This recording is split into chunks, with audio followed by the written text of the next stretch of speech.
Hello, नमस्कार, welcome to अर्थनीती. मी गजानन बसके. आत्ता जी ग्रुप बी पूर्वपरीक्षा झाली त्याची फर्स्ट आन्सर की आली आणि फर्स्ट आन्सर कीनुसार आपण आता जे काही अगोदर उत्तर दिले होते वगैरे ते सगळे मॅच झाले, त्याचा इश्यू नाही काही. फक्त विद्यार्थ्यांना एका प्रश्नाबद्दल डाऊट आहे, जिथे की आपण ट्रान्सलेशन एरर म्हणतो किंवा प्रिंट मिस्टेक म्हणा, वॉट एव्हर. हा वाला प्रश्न SLRचा, त्यात जोड्या लावा आहे. इथं संख्यात्मक साधनं, त्याची तर उद्दिष्ट दिली. आता बँक रेट काय काय नाही, आता याचं उत्तर निघतं का? आता क्लिअर कट उत्तर निघतं बरं का, नो इश्यू उत्तराला. पण ज्या वेळेला आपण SLR विचारात घेतो, हा इथं हे statutory liquidity ratio SLR, maintaining liquid asset in the form of cash, gold and securities with RBI, हा मोठा इश्यू आहे SLRचा. मराठीत परत एकदा वाचून दाखवतो. RBIकडे रोख स्वरूपात, सोन्याच्या स्वरूपात किंवा गव्हर्नमेंट सिक्युरिटीच्या स्वरूपात तरल मालमत्ता ठेवणे, हे म्हणजे SLR नसतो, लक्षात घ्या. वैधानिक तरलता प्रमाण. CRR आणि SLR दोघांमध्ये बेसिक डिफरन्स हाच आहे की व्यापारी बँकांनी काही रक्कम RBI ठेवायची, that is called as CRR, cash reserve ratio. काही रक्कम ही व्यापारी बँकांनी स्वतःकडे ठेवायची, that is called as SLR, statutory liquidity ratio. आणि ती रक्कम 3 स्वरूपात ठेवायची, हे इथं 3 त्याचे स्वरूप दिलेले आहेत. त्यामुळे सगळं बरोबर आहे, पण जो मोठा इथं आयोगाने जो घातलेला आहे तो म्हणजेच RBIकडे ठेवणे, डायरेक्टली कन्सेप्टच चुकीची दिलेली आहे. जर आता याच्यात जोड्या लावाच्या दृष्टिकोनातून विचार केला आयोगाने की नाही, उत्तर तर निघतं ना, तर त्यामुळे मग मात्र काही प्रॉब्लेम नाही आहे. पण मग कन्सेप्च्युअल अँगलनी जर गेलो तर क्लिअर कट हे चुकीचं आहे आणि मग इथं क्लिअर कट अशी शक्यता निर्माण होते की हा प्रश्न कॅन्सल होऊ शकतो. कारण उत्तर चेंज होण्याचा विषय येत नाही, उत्तर निघतं क्लिअर कट. पण मग जे उत्तर दिलंय त्याच्यामध्ये हा कीवर्ड एक टाकला, त्यामुळे डायरेक्टली कन्सेप्ट चुकीचे होते.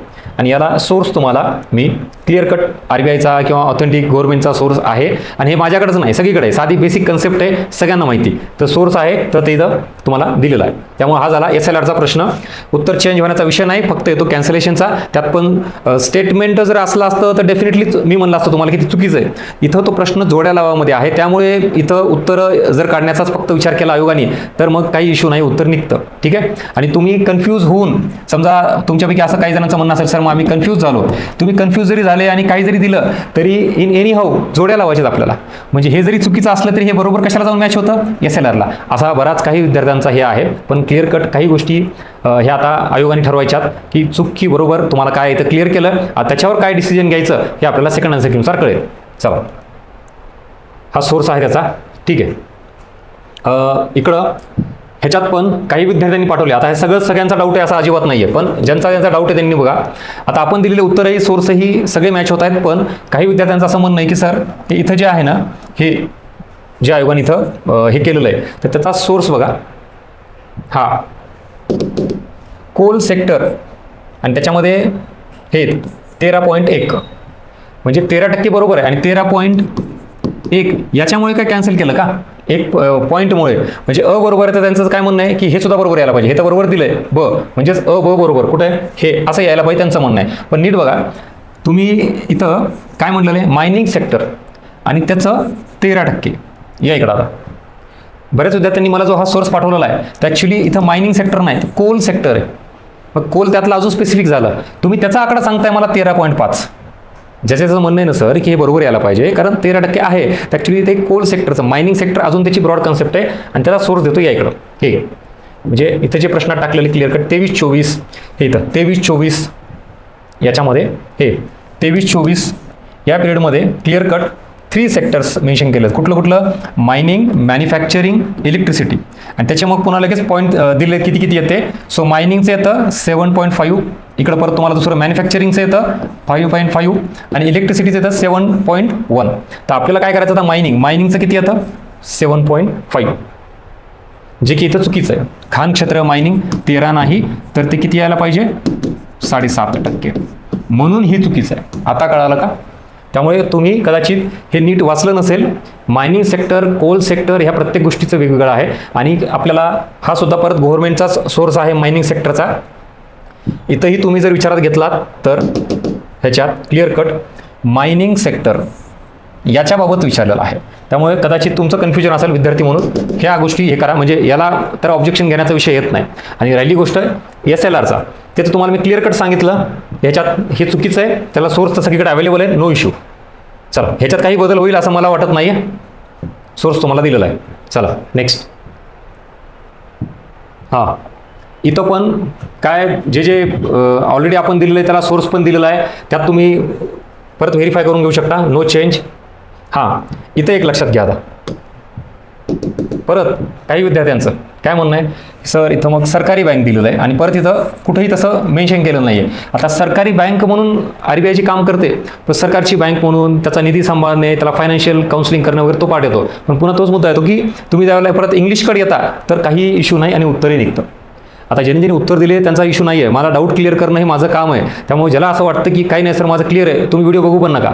पण ज्याला हे क्लिअर करायचं आहे, काय होतं आपण अशाच गोष्टी दुर्लक्षित करतो.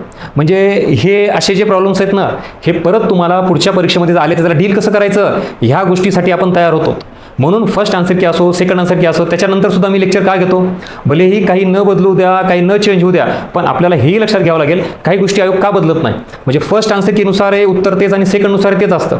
मग त्याच्यासाठी आपल्याला बेस दिलेला असतो. काही गोष्टी आयोग बदलतं आणि काही गोष्टी कॅन्सलच करून टाकतं डायरेक्ट. या प्रत्येक गोष्टीचा बेस कळाला तर आपली थॉट प्रोसेस इम्प्रूव्ह होते आणि पुढच्या येणाऱ्या परीक्षेमध्ये आपण अशा प्रश्नांना तयार राहू अगोदरच. जरी तुम्ही आता इथं वाचलात आणि तुम्हाला लक्षात आलं की असं काय गृहीत धरायचं, इंग्लिश का मराठी, त्याच्यानुसार तुम्हाला उत्तर देता येतं. त्यामुळे याच्यातही काही इश्यू नाही आहे. हां, आता हा एक बऱ्याच जणांचा मोठा प्रॉब्लेम होऊन बसला आणि इथं उलट मी म्हणेल की इथं जेन्युइन आहे. म्हणजे विद्यार्थ्यांनी इथं कन्फ्यूज होणं साहजिक आहे. का, एकतर आयोगाने इथं मिशन शक्ती योजना विचारलंय, इथं मिशन शक्ती ठीक आहे, याच्यामध्ये काही फक्त योजना नाही आहे, स्कीम नाही आहे, फक्त डायरेक्ट केलेलं आहे. आता ऑप्शन देताना हे द्यायला नव्हतं पाहिजे होतं. म्हणजे संरक्षण पण दिलं आणि हे पण दिले की जे ॲक्च्युली हे मिशन शक्ती कशाबाबत आहे, वुमन एम्पॉवरमेंट बाबत पण आहे आणि मिशन शक्ती ही कशाबाबत आहे, डिफेन्स बाबत पण आहे. ही अँटी सॅटेलाइट मिशन आणि दोन्हीही ऑप्शन आपल्याला इथं अवेलेबल पण आहे. त्यामुळे आता 100% माझं तरी ओपिनियन आहे की हा प्रश्न कॅन्सलमध्ये जायला पाहिजे, कारण याचे 2 उत्तर येत आहेत. आणि आता याच्यात असा कुठलाही कीवर्ड इम्पॉर्टंट किंवा हिंट अशी दिलेली नाही आहे की आपण याच्याकडे जाऊयात किंवा मग याच्याकडे जाऊ. इथं क्लिअर कट मिशन शक्ती सेम आहे आणि दोन्हीचेही नावं तुम्हाला इथं हे विथ प्रूफ दिलेलं आहे. येस, चलो. So this is all about doubtful question. आणि मी परत सांगतो, मुद्दा हा नाही की आयोग काय करेल, काय डिसिजन घेईल. मुद्दा हा आहे की आपण स्टुडंट म्हणून जर पुढची एक्झाम देणार असेल तर असे बारकावे छोटे छोटे पॉईंट्स लक्षात ठेवा. जसं की आता बघा ना तुम्ही, हेच जर तुम्ही इथं आता हे डिस्कस केलं नीट व्यवस्थित की अशा प्रॉब्लेम्सला कसं फेस करायचं. आता मग मिशन शक्ती जर असेल तर मग असे किती घटक आहेत की जे 2 गोष्टींना लागू होतात, 3 गोष्टींना लागू होतं. शक्यतो आयोगाने टाकतानाच असं कन्फ्युजन नाही टाकायला पाहिजे, कारण साहजिक आहे त्याच्यावर 2 उत्तर निघतात. विद्यार्थ्यांनी काय करायचं, पण असं प्रत्येक वेळी होत नाही. नेहमीच आयोग असंच कन्फ्यूज करतं असं नाही आहे. पण ज्या वेळेला मिशन शक्ती तुम्ही केलंय आणि इथं ज्यांनी अभ्यास केला त्याला संरक्षणच माहिती आहे आणि त्याला हे माहीत नाही आणि हा ऑप्शन नसेल आणि तुम्ही यापैकी नाहीकडे गेलात तर, कारण तुम्हाला मिशन शक्ती ह्याची माहितीच नाही, फक्त ह्याचीच माहिती. असं होऊ नये यासाठी लक्षात घ्या, एकच योजना, एकच काही घटक जे मल्टिपल गोष्टीसाठी अवेलेबल असतं किंवा लागू असतं ते आपल्याला माहिती पाहिजे. अशा पद्धतीनं हा सगळा प्रकार तुम्हाला काय याच्यावर ऑब्जेक्शन घ्यायचं, काय घ्यायचं, इट्स युअर चॉईस. माझं काम आहे की ह्या गोष्टी क्लिअर करणं, त्यासाठी मी हे करतोय. बाकी उत्तर बदलेल न बदलेल काय होईल ते सगळं आयोगाचा अधिकार आहे. पण पूर्ण क्लिअरिटी त्या प्रश्नाबद्दल काय आहे काही नाही हे आपण डिस्कस केलेलं आहे. ठीक आहे, चलो. सो भेटूया पुढच्या व्हिडिओमध्ये. थँक्यू.